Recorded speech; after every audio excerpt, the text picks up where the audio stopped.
ایک مدرسے کے ذمہ دار ہیں، ایک جماعت کے ناظم ہیں، ایک ادارے کے ذمہ دار ہیں. یہ تمام چیزیں اور یہ عہدے اور یہ کرسیاں بھی میرے بھائیو آپ کے کندھے پر امانت ہے، اور یہ امانت پوچھی جائے گی اللہ کے نبی فرماتے کلکم راع وکلکم مسئول عن رعیتہ، تم میں سے ہر شخص ذمہ دار ہے اور اس کی ذمہ داری کے بارے میں پوچھا جائے. آج تو عہدوں کے لیے بڑی طلب ہوتی ہے، صاحب مجھے یہ بنا دیا جائے، مجھے وہ بنا دیا جائے. انسان کو اگر احساس ہو جائے کہ یہ عہدے، یہ کرسیاں، یہ ذمہ داریاں، یہ کتنی خطرناک چیزیں، انسان بھاگے گا، پیٹ پھیر کے بھاگے گا. نہیں چاہیے مجھے بھائی، یہ انسان کے لیے بہت بڑا بوال بن جائے گی، وبال بن جائے گی قیامت کے دن اگر انسان ان کو صحیح طریقے سے نہیں نبھائے. اللہ نے کہا میرے کامیاب بندے وہ ہیں جو اپنی امانتوں کو پورا کرتے اور اپنے وعدے کو پورا کرتے، چاہے وہ وعدہ انسان کا انسان سے وعدہ ہو، چاہے وہ وعدہ بندے کا اللہ سے وعدہ ہو.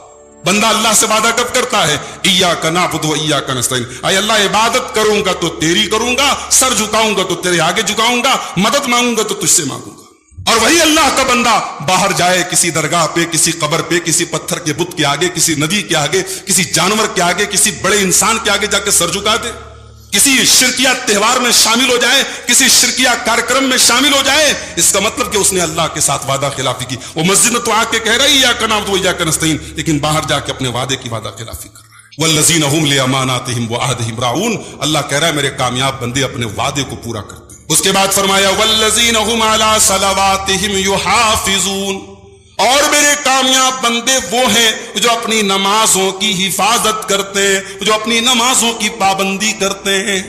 پہلی پہچان کیا بتائی تھی؟ نماز میں خشوع اختیار کرتے، اور آخری پہچان کیا ہے؟ نماز کی حفاظت کرتے. دونوں چیزیں ضروری ہیں. آپ نماز بہت اچھی پڑھ رہے ہیں، پورا ذہن لگا کے، دل لگا کے پڑھ رہے ہیں، مگر رمضان پر پڑھ رہے ہیں، شوال میں ایسے غائب جیسے گدھے کے سر سے سینگ غائب. تو ایسی نماز اللہ کیا نہیں چلے گی. یہ ایک مہینے والے مسلمان نہیں چلیں گے اللہ کیا. یہ جو سیزنل مسلمان ہیں، جو برساتی میڈک کی طرح صاحب ایک مہینے کے لیے ٹوپی لگ گئی اور ماشاءاللہ جبہ اوپر ڈال کے ایک دم اللہ والے متقی پرہیزگار بن کے پورا پہلی صف میں آ کے بیٹھ رہے، اور باقی 11 مہینے گدھے کے سر سے سینگ کی طرح غائب. سیزنل مسلمان اللہ کو نہیں چاہیے، سیزنل نمازی نہیں چاہیے. والذین هم علی صلواتهم یحافظون، نماز کی حفاظت کرنی ہے. یہ بڑی قیمتی چیز ہے میرے بھائی. انسان کی سب سے قیمتی چیز یہ نماز ہے. ایک وقت کی نماز چھوٹ جائے تو ایسا لگے کہ کچھ مس ہو گیا، کچھ چھوٹ گیا، کچھ زندگی میں ادھورا ہے. میری مائیں بہنیں، ان سے بھی کہنا چاہتا ہوں، تراویح کی نماز ماشاءاللہ پڑھ رہی ہیں. مجھے بتایا میرے گھر والوں نے سب اتنی تعداد آ رہی ہے عورتوں کی، جگہ کم پڑ رہی ہے. بہت اچھی بات ہے. رمضان کے بعد آپ کا کیا حال ہے؟ رمضان کے بعد 5 ٹائم کی نماز بھی نہیں پڑھی جا رہی. پتہ لگا شاپنگ کرنے کی، عشاء غائب، رات میں دیر میں سوئی، فجر غائب. ایک وقت کی نماز بھی اگر مس ہو جائے تو ایسا لگے کہ کوئی قیمتی چیز مس ہو گئی. اس کو جلدی سے جب تک انسان ادا نہ کر لے اس کے دل کو سکون نہ ملے. تو یہ ریپیٹ کر دیتا ہوں، کامیاب کون لوگ ہیں؟ ایمان والے، اپنی نماز میں خشوع اختیار کرنے والے، لغو چیزوں سے بچنے والے، زکوٰۃ ادا کرنے والے، اپنی شرمگاہ کی حفاظت کرنے والے، اپنی امانت کو ادا کرنے والے، اپنے وعدے کو پورا کرنے والے، اور اپنی نماز کی حفاظت کرنے والے. 8 چیزیں ہیں. یہ 8 چیزیں اگر کسی کے اندر پائی جائیں، اللہ کا وعدہ ہے اولئک هم الوارثون الذین یرثون الفردوس، ایسے لوگ جنت الفردوس کے وارث بنیں گے. اللہ نے یہ نہیں کہا جنت میں جائیں گے، اللہ نے کہا جنت کے وارث بنیں گے. وارث کس کو بولتے؟ باپ مرا بیٹا وارث ہے. دنیا کا کوئی قانون نہیں کہہ سکتا کہ بیٹا باپ کی پراپرٹی نہیں پائے گا، بیٹا باپ کا وارث نہیں بنے گا. یہ 8 چیزیں اپنے اندر پیدا کر لو، جنت کے وارث بن جاؤ گے. اللہ کا وعدہ ہے تم جنت کے نہیں، جنت الفردوس، جنت کا جو سب سے اعلیٰ درجہ ہے، جو سب سے ہائر کلاس ہے جنت کا، جس کو جنت الفردوس کہا جاتا ہے، تم اس کے وارث بن جاؤ. دعا کیجیے اللہ تعالیٰ یہ 8 چیزیں ہم سب کو اپنے اندر پیدا کرنے کی توفیق عطا فرمائے. اس کے بعد یہ بتایا گیا، رسولوں کو خطاب کر کے بتایا گیا، یا ایھا الرسل کلوا من الطیبات واعملوا صالحا انی بما تعملون علیم. اے میرے رسولو، اے میرے پیغمبرو، تم پاک چیزوں کو کھایا کرو، حلال چیزوں کو کھایا کرو، اور نیک عمل کیا کرو. پتہ یہ چلا کہ سارے نبیوں کے یہاں یہ 2 چیزیں کامن تھی. سارے نبیوں کے یہاں حلال کھانے کا تصور تھا، پاکیزہ چیزوں کو کھانے کا تصور تھا. کسی بھی نبی کی شریعت میں کوئی ناپاک چیز حلال نہیں تھی. اگر اسلام میں سور حرام ہے تو عیسیٰ علیہ السلام کی شریعت میں بھی سور حرام تھا. اگر آج کرسچنز اگر وہ سور کھا رہے ہیں، انہوں نے اپنی شریعت کو نہیں سمجھا ہے، انہوں نے اپنی شریعت میں تحریف کی ہے. جو چیز اسلام کے اندر خبیث ہے وہ شریعت عیسیٰ میں اور شریعت موسیٰ کے اندر بھی خبیث تھی. حلال میں کوئی فرق نہیں رہا ہے نبیوں کے درمیان. ہاں یہ رہا ہے کسی نبی کی شریعت میں ایکسیپشنل طور پر کوئی حلال چیز حرام کر دی گئی، ایکسیپشنل طور پر، خاص طور پر. لیکن جو چیزیں گندی ہیں، ناپاک ہیں، وہ ساری شریعتوں میں ناپاک تھی. اسی لیے اللہ سارے رسولوں سے کہہ رہا ہے، اے رسولوں پاک چیزیں کھاؤ، وَعَمَلُوا صَالِحًا، اور نیک عمل کرو. اچھا یہ پاک چیزیں کھاؤ، اس کے بعد یہ کیوں کہا گیا کہ نیک عمل کرو؟ اس میں ایک نقطہ ہے. نقطہ یہ ہے کہ اگر آپ یہ چاہتے ہیں کہ آپ کا عمل اللہ تعالیٰ کے قبول ہو، آپ نے نماز پڑھی، آپ نے تلاوت کی، آپ نے روزہ رکھا، آپ نے تراویح پڑھی، آپ نے کوئی بھی نیک عمل کیا، اگر آپ چاہتے ہیں کہ آپ کا عمل اللہ تعالیٰ کا قبول ہو تو پہلی شرط یہ ہے کہ آپ کی کمائی حلال ہونی چاہیے، آپ کا کھانا حلال ہونا چاہیے. اور یہاں پر وہ حدیث آپ یاد کر لیجئے صحیح مسلم کی، جو میں نے جمعہ کے خطبے میں آپ کو سنائی تھی. اللہ کے نبی صلی اللہ علیہ وسلم فرماتے ہیں کہ ایک انسان بڑا لمبا سفر کر کے آتا ہے، بال میلے کچیلے، کپڑے میلے کچیلے، ہاتھ اٹھا کے دعا کرتا ہے، اے میرے رب کہہ کے دعا کرتا ہے، لیکن اس کا کھانا حرام کمائی کا، اس کا پانی حرام کمائی کا، اس کا کپڑا حرام کمائی کا، اس کی پرورش حرام کمائی کی. فَأَنَّا يُسْتَجَابُ لِذَلِكَ، ایسے انسان کی دعا کہاں سے قبول ہو سکتی؟ اس کے بعد اللہ کے کچھ خاص بندوں کی پہچان بتائی گئی. فرمایا ان الذین هم من خشیت ربهم مشفقون، میرے کچھ بندے ایسے بھی ہوتے ہیں جو اپنے رب کے خوف سے ڈرے رہتے ہیں. ایک مومن زندگی میں کبھی لاپرواہی کی زندگی نہیں گزار سکتا. وہ یہ سوچ کر کے مطمئن نہیں ہو سکتا اللہ بڑا رحیم ہے، بڑا کریم ہے، اللہ بخش دے گا. مومن کو اگر اللہ کی رحمت کی امید ہوتی ہے تو اللہ کے عذاب کا ڈر بھی ہوتا ہے. اللہ کہہ رہا ہے ان الذین هم من خشیت ربهم مشفقون، میرے نیک بندے وہ ہیں جو اپنے رب کے خوف سے ڈرے اور سہمے رہتے ہیں. والذین هم بآیات ربهم یؤمنون، اور وہ اپنے رب کی آیتوں کے اوپر ایمان رکھتے ہیں. والذین هم بربهم لا یشرکون، اور وہ اپنے رب کے ساتھ کبھی شرک نہیں کرتے. والذین یؤتون ما آتوا وقلوبهم وجلۃ انہم الی ربهم راجعون، اور جب اللہ کی راہ میں کچھ دیتے، صدقہ کرتے، زکوٰۃ دیتے، خیرات دیتے. والذین یؤتون ما آتوا، جب وہ اللہ کی راہ میں کچھ خرچ کرتے تو ان کے دل ڈرے ہوئے ہوتے ہیں، ان کے دل سہمے ہوئے ہوتے ہیں. انہم الی ربهم راجعون، ان کے دل میں یہ احساس ہوتا ہے کہ ہم کو اپنے رب کے پاس جانا ہے. دیکھ رہے ہیں اللہ کی راہ میں دے رہا ہے، چندہ دے رہا ہے، زکوٰۃ دے رہا ہے، خیرات دے رہا ہے، مگر ڈر رہا ہے.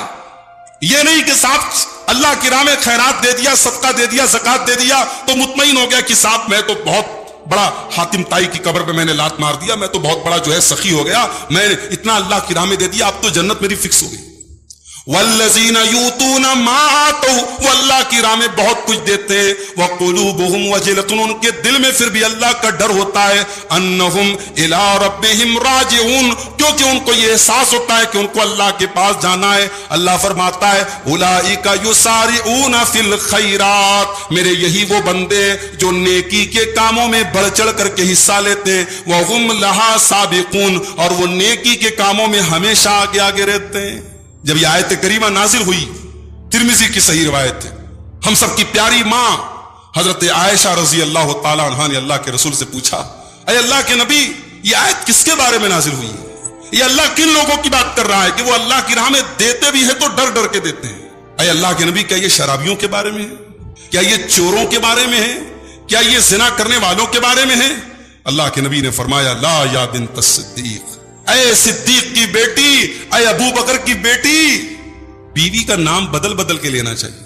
ہمارے یہاں لوگ جو ہے نا بیوی سے محبت کی بات تو کرتے ہیں مگر بیوی سے محبت کی جو یہ رسول کی سنت ہے اس پر عمل نہیں کرتے. اللہ کے نبی حضرت عائشہ کو کئی ناموں سے پکارتے تھے. کبھی پیار سے عائش بولتے تھے، عائشہ کو شارٹ میں کر کے عائش بولتے تھے. کبھی آپ حمیرہ بولتے تھے. حضرت عائشہ گوری چٹی تھی، حمیرہ کا مطلب سرخ رنگ کی. حضرت عائشہ کو حمیرہ بھی بولتے تھے اللہ کے نبی. اور کبھی یہاں دیکھیے صدیق کی بیٹی، یعنی اپنے سسر کا نام بھی نہیں لے رہے، سسر کا لقب، صدیق کی بیٹی. بیٹیوں کے سامنے، بیویوں کے سامنے ان کے مائکے کی تعریف کرو تو بہت خوش ہو جاتی ہے. ساس کی تعریف کرو خوش نہیں ہوتی، سسر کی تعریف کرو خوش نہیں ہوتی. ہاں ان کے بھائی کی تعریف کر دو، وہ کہتے نا ساری خدائی ایک طرف جورو کا بھائی ایک طرف. بالکل صحیح بولتے ہیں. اللہ کے نبی صلی اللہ علیہ وسلم حضرت عائشہ کے باپ کی تعریف کر رہے ہیں, کہہ رہے ہیں اے صدیق کی بیٹی تو غلط سوچ رہی ہے, تو جیسا سوچ رہی ویسا نہیں ہے. یہ آیت چوروں کے بارے میں نہیں ہے, یہ آیت شرابیوں کے بارے میں نہیں ہے. اے عائشہ, یہ آیت ان لوگوں کے بارے میں ہے جو نماز پڑھتے ہیں, جو روزہ رکھتے ہیں, اور پھر بھی وہ ڈرتے ہیں ان لا یقبل منہم, کہ پتہ نہیں ان کی عبادت اللہ قبول کرے گا کہ نہیں کرے گا, اس لیے ان کو ڈر ہوتا ہے. یہ بہت بڑا سبق ہے میرے بھائیو. ہم لوگ 1 مہینہ کی عبادت کر کے 11 مہینہ ریسٹ کرتے ہیں. صاحب 1 مہینہ تو ہم لوگوں نے پوری تہجد, تراویح, طاق رات اور پورا ہم نے ایک دم نیکیوں کا پہاڑ کھڑا کر دیا. اب 11 مہینے کچھ کرنے کی ضرورت نہیں ہے. یہاں وہ روزہ رکھ رہے ہیں, نماز پڑھ رہے ہیں, تمام نیکیوں کے کام کریں, لیکن ڈر رہے ہیں کہ ہماری نیکی اللہ کے قبول ہوگی کہ نہیں ہوگی. یہ تقویٰ ہے میرے بھائیوں, اور اللہ کہہ رہا ہے کہ یہی وہ میرے نیک بندے ہیں جو حقیقت میں جنت لیں. اچھا, اس کے بعد موت کا ذکر کیا اللہ نے. مرنے کے بعد انسان اللہ تعالیٰ سے دوبارہ دنیا میں آنے کا موقع مانگتا ہے. اچھا ایک بات بتاؤ, موت کبھی بتا کے آتی ہے کیا؟ موت کبھی اپوائنٹمنٹ لے کے آتی ہے؟ موت پوچھ کے آتی ہے کہ ہاں بھائی آؤں کہ نہ آؤں, آپ کو کیا کیا کام ہے پینڈنگ ہے پورا کر لو؟ موت کبھی اپوائنٹمنٹ لے کے نہیں آتی. موت اللہ تعالیٰ نے جو وقت مقرر کیا ہے اس وقت پر آ جاتی. ابھی میں نے ایک واقعہ آپ کو بتایا تھا بنارس کا, کہ پوری فیملی عمرہ کرنے کے لیے جا رہی ہے, پورے ٹکٹس بنے ہیں, پورا ٹرپ بنی ہوئی ہے, اور بنارس سے دلی جانے والی ٹرین میں اسی فیملی کے خاتون کا انتقال ہو جاتا ہے, اور پھر انہیں سے واپس آنا پڑتا ہے. کب مرنا ہے چھوڑ دو, کہاں مرنا ہے یہ نہیں پتا ہم کو. تو جب انسان مر جاتا ہے تو اللہ کہتا ہے کہ مرنے کے بعد بندہ اللہ تعالیٰ سے ایک چانس مانگتا ہے. حتی اذا جاء احدهم الموت قال رب ارجعون. جب ان کے پاس موت آتی ہے تو اللہ سے یہ دعا کرتے ہیں کہ اے میرے رب, مجھے ایک چانس تو دوبارہ دے دے, ایک موقع مجھے دوبارہ دے دے, ایک مرتبہ تو دنیا میں دوبارہ آنے کا موقع دے دے. لعلی اعمل صالحا, تاکہ میں نیک عمل کر لوں, میں اچھا عمل کر لوں. اے اللہ مجھے ایک موقع اور دے دے, میں نے بہت گڑبڑ زندگی گزاری ہے, میں نے بڑی کوتاہی کی ہے, مجھے ایک چانس اور دے دے تاکہ میں نیک عمل کر لوں. اللہ فرماتا ہے کلا, ایسا ہرگز ہرگز ہونے والا نہیں ہے, تیری مہلت ختم ہو چکی ہے, تیرا ٹائم پورا ہو چکا ہے, اے میرے بندے تیرا گیم اوور ہو چکا ہے. کلا, ہرگز تجھے اب کوئی ٹائم ملنے والا نہیں ہے. انہا کلمۃ هو قائلها, اے میرے بندے یہ تو بس تیرے دل کی ایک تمنا ہے, یہ تو تیرے منہ کی ایک بات ہے جو تو کہہ رہا ہے, یہ پوری ہونے والی نہیں ہے. وَمِن وَرَائِهِمْ بَرْزَخٌ إِلَىٰ يَوْمِ يُبْعَثُونَ, اب تو قیامت تک تجھے برزخ کی زندگی گزارنا ہے, اب قیامت تک تو تجھے قبر میں رہنا ہے. اب دنیا والوں سے تیرا ناتا ٹوٹ گیا, اب دنیا کے بیچ میں اور تیرے بیچ میں برزخ کھڑی ہو گئی. برزخ کہتے بیریئر کو. جب کوئی آدمی مر جاتا ہے نا تو ہمارے اور اس کے بیچ میں بیریئر کھڑا ہو جاتا ہے, اس کے ساتھ کیا ہو رہا ہے ہم دیکھ نہیں سکتے. تو اللہ کہے گا بندے سے کہ اب تیرا دنیا والوں سے ناتا ٹوٹ گیا. تو وہ بندہ مرنے کے بعد دوبارہ دنیا میں آنے کا چانس مانگ بھی رہا ہے, تو اس لیے نہیں مانگ رہا ہے کہ مکان بن جائے. بیٹی کی شادی نہیں کیا تھا بیٹی کی شادی کر دوں, مکان بنانا تھا مکان بنا لوں. اگر وہ مہلت مانگ بھی رہا ہے تو کس لیے مانگ رہا ہے؟ لعلی اعمل صالحا, اے اللہ مجھے تھوڑا سا موقع دے دے, میں نیک عمل کر لوں. تو اس لیے میرے بھائیو, اس زندگی میں جتنا موقع ملا ہے اس کی قدر کر لو, جتنی نیکیاں کر سکتے ہو کر لو. مرنے کے بعد 1 منٹ بھی آپ کو ایکسٹرا ملنے والا نہیں ہے. اس کے بعد قیامت کے دن کا نقشہ اللہ نے کھینچا. قیامت کے دن فرمایا کہ فلا انصاب بینہم یوم فاذا نفخ فی الصور فلا انصاب بینہم یومئذ ولا یتساءلون. جب قیامت کے دن سور پھونکا جائے گا تو کوئی نسب کام نہیں آئے گا. کس کے باپ ہو, کس کے بھائی ہو, ابا کون تھے, دادا کون تھے, خاندان کون تھا, برادری کون تھی, کوئی مطلب نہیں, ڈزنٹ میٹر. فلا انصاب بینہم یومئذ, کوئی نسب کام نہیں آئے گا.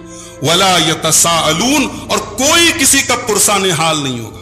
یہاں تو بیٹا بیمار ہے, باپ خیریت پوچھ رہا ہے, باپ مصیبت میں ہے, بیٹا مدد کر رہا ہے, بھائی مصیبت میں بھائی مدد کر رہا ہے, ماں کو کچھ ہوا ہے, اولاد کو فکر ہے, اور کوئی کسی کا پرسان حال نہیں. فرمایا فمن ثقلت موازینہ فاولئک هم المفلحون, جس کے نیکیوں کا پلڑا قیامت کے دن بھاری ہوگا وہ کامیاب ہوگا.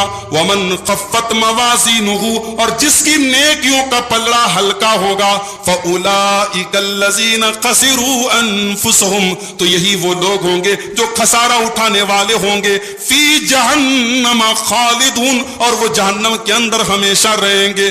تلفح وجوہهم النار وهم فیہا قالعون, اور جہنم کی آگ ان کے چہروں کو جھلسا دے گی. دنیا میں انسان سب سے زیادہ اپنے بدن میں، اپنی باڈی میں اپنے چہرے کی فکر کرتا ہے. ہماری مائیں بہنیں تو ماشاءاللہ چہرے پر کی کتنی کریمیں آتی ہے بھائی صاحب.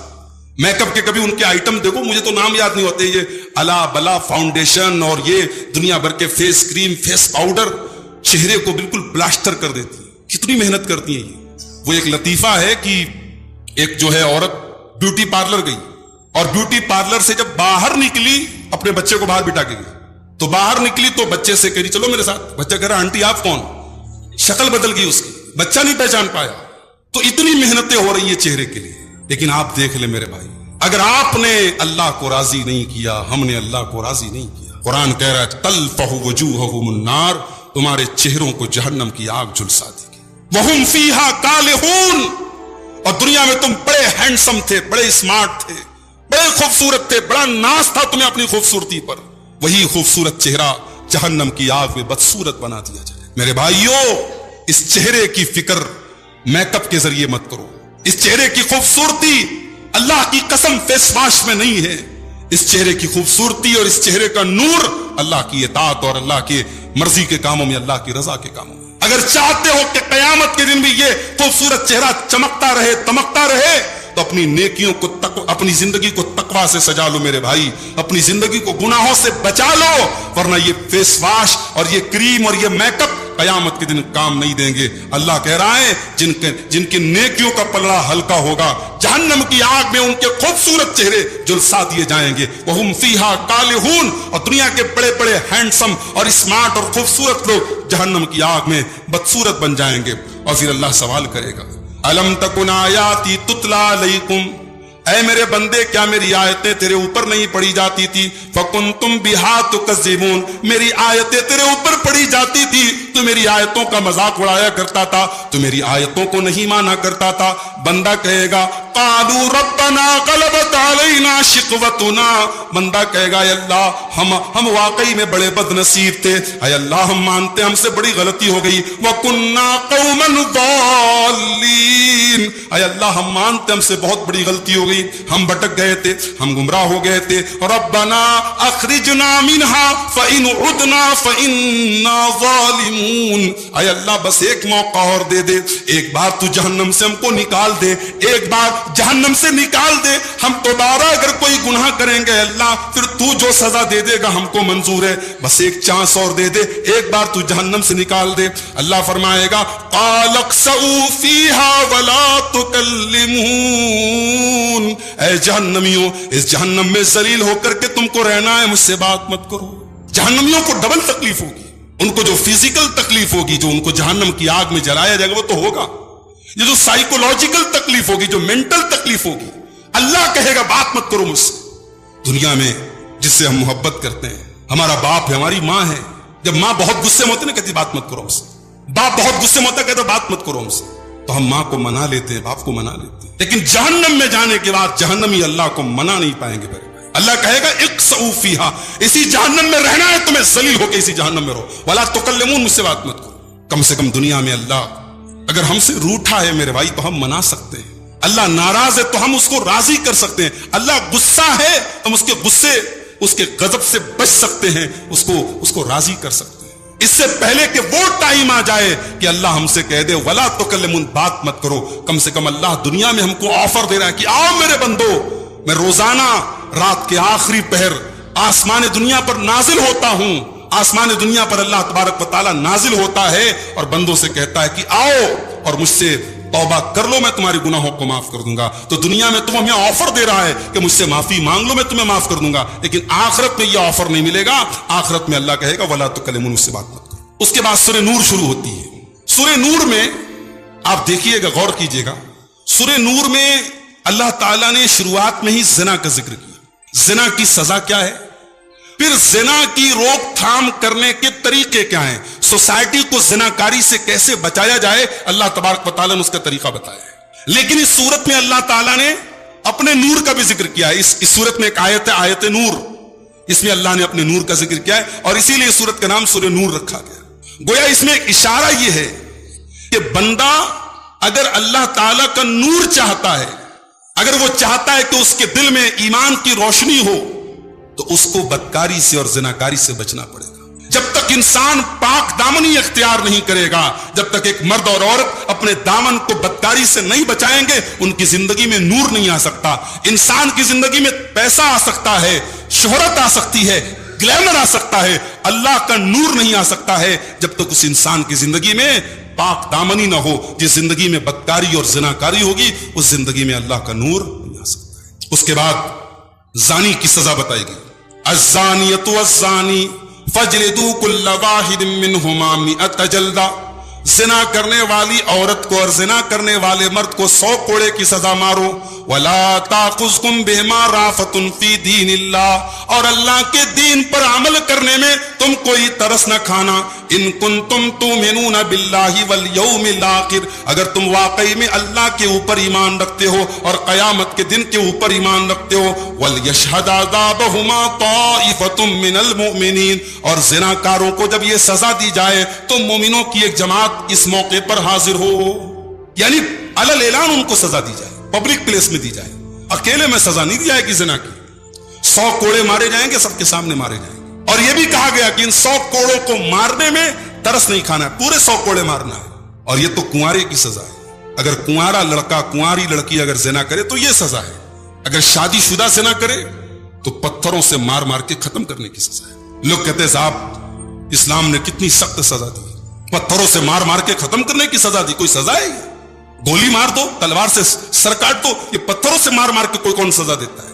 مگر آپ دیکھیے جب دلی میں وہ کانڈ ہوا تھا، جب چلتی بس میں ایک لڑکی کا ریپ ہوا تھا، اور پوری ملک کی میڈیا میں اس کو ایک نربھیا کانڈ کے نام سے اس کو یاد کیا گیا، اور پورے ملک میں بڑا غصہ آیا تھا اس کانڈ کو لے کر کے۔ تو اس وقت مجھے یاد ہے راج ٹھاکرے کا بیان آیا تھا، ممبئی کے نیتا ہیں راج ٹھاکرے، بڑے متشدد مانے جاتے ہیں، بڑے سخت مانے جاتے ہیں، ان کا بیان آیا تھا، انہوں نے کہا تھا اسلام نے جو ریپ کی سزا دی ہے اس طریقے کے زانیوں کو وہ سزا دی جائے۔ ماننا پڑتا ہے دنیا کو، اور یہ سزا ایسی ہے کہ جہاں یہ سزا جس معاشرے میں نافذ کی گئی وہاں زنا کے واقعات میرے بھائیو زیرو ہو گئے۔ اور اسلام یاد رکھو، زنا کا اسلام میں یہ کانسیپٹ نہیں کہ صاحب زنا بالجبر ہو رہا ہے تب تو سزا دی جائے، اور اگر آپس کی سہمتی سے، اگر آپس کی رضامندی سے ہو رہا ہے تو زنا کی کوئی سزا نہیں ہے۔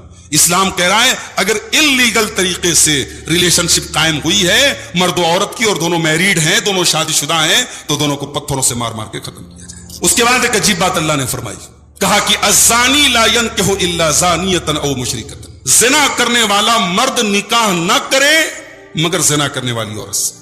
زانی مرد کی شادی اگر ہوگی تو زانیہ عورت سے ہوگی، یا تو زانیہ عورت سے ہوگی یا مشرکہ عورت سے ہوگی، کوئی پاک دامن اور کوئی مومنہ عورت اس زانی سے شادی نہ کرے۔ والزانیۃ لا ينکحها الا زان او مشرک، اور زانیہ عورت سے کوئی نکاح نہ کرے مگر زانی اور مشرک۔ یہاں دو سوال پیدا ہوتا ہے، ایک سوال تو یہ پیدا ہوتا ہے کہ زانی سے کوئی مومن شادی نہ کرے، کیا مطلب یہ کہ جس لڑکی کے بارے میں پتا ہو کہ ہاں یہ بدچلن ہے، ایک پاک کردار کا لڑکا اس سے شادی نہ کرے، اور جس لڑکے کے بارے میں پتا ہو کہ وہ لڑکا بدچلن ہے، کیریکٹر لیس ہے، اور اس کے ناجائز تعلقات ہیں، اس لڑکے کے ساتھ کوئی پاک دامن لڑکی شادی نہ کرے۔ اور یہاں پر افسوس کے ساتھ ایک بات کہنا چاہوں گا، ہمارے یہاں بعض لوگ جب بیٹیوں کی شادی کرتے ہیں تو کیا کرتے ہیں، لڑکے کا مکان دیکھتے ہیں، لڑکے کی سیلری دیکھتے ہیں، لڑکے کا پیسہ دیکھتے ہیں، لڑکے کی دولت دیکھتے ہیں، لیکن لڑکے کا اخلاق اور کردار اور کیریکٹر نہیں دیکھتے۔ اور جب پوچھا جاتا ہے کہ صاحب لڑکا تو یہ کر رہا ہے وہ کر رہا ہے، تو کیا کہتے ہیں، ہماری لڑکی بہت سمجھدار ہے، سنبھال لے گی۔ معاف کرنا میرے بھائی، آپ کی بیٹیاں کوئی ڈٹرجنٹ پاؤڈر نہیں ہے جن کے ذریعے آپ ان بد کردار لڑکوں کے کردار کو صاف کریں۔ اپنی بیٹیوں کی، اپنی بچیوں کی ویلو اور ان کی عزت اور ان کی قدر کرو میرے بھائیوں۔ جس طریقے سے آپ کی پاک دامن بیٹی پاک دامن ہے، اس کا حق ہے تو اس کا نکاح ایک پاک دامن لڑکے کے ساتھ۔ آپ بلڈنگ دیکھ کے مروب ہو جاتے ہیں، آپ مکان دیکھ کے اور سیلری دیکھ کر کے مروب ہو جاتے ہیں۔ کتنے میں کیس جانتا ہوں کہ اچھے گھروں کی، دیندار گھروں کی لڑکیوں کی شادی ایسے گھر میں ہوئی ہے، لڑکا بے دین ہے، لڑکا بے نمازی ہے، لڑکا کیریکٹر لیس ہے، بلکہ کہیں کہیں تو اس گھر میں شرک ہو رہا ہے، کفر ہو رہا ہے، مگر اس بنیاد پہ لڑکی کی شادی کر دی گئی۔ صاحب بڑے لوگ ہیں، اسٹیٹس بڑا ہے۔ معاف کرنا میرے بھائی، یہ اسٹیٹس دنیا میں کام دے گا، مگر اگر ایمان نہ رہا، عقیدہ نہ رہا، کردار نہ رہا تو آخرت برباد ہو جائے گی۔ اپنی بیٹیوں کی آخرت مت برباد کرو۔ قرآن کہہ رہا ہے کہ زانی مرد سے نکاح زانیہ عورت کرتی ہے، اور زانیہ عورت سے نکاح زانی مرد ہی کرتا ہے۔